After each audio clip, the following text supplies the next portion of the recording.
সিলেটে আমাদের সমাবেশ হয়েছে 25 তারিখ। আমরা আশা করবো এর ভিতরে তাদের শুভবুদ্ধির উদয় হবে।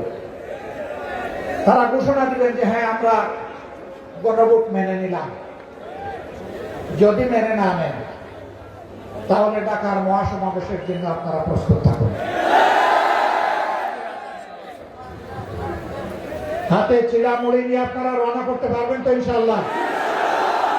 আমরা কোনো বিরানি দিতে পারবো না। আমরা ইনশাআল্লাহ যদি কিছুই না থাকে রোজা রাখবো, আর না হয় একটুখানি চিড়া আর সামান্য একটু গুড় নিয়ে আমরা রওনা করবো ইনশাআল্লাহ। এর শক্তি অ্যাটম বোমার চাইতেও শক্তিশালী।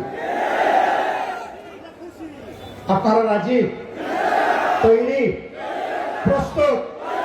যে কোনো মূল্যে নিজের অধিকার আদায়ের জন্য লড়বেন ইনশাআল্লাহ। লড়াই পিছন ভাগে নয়, এই নেতৃবৃন্দ সবাই অগ্রভাগে থাকবেন ইনশাআল্লাহ। আল্লাহ হাফেজ। বাংলাদেশ জিন্দাবাদ। 11 দলীয় ঐক্য জিন্দাবাদ।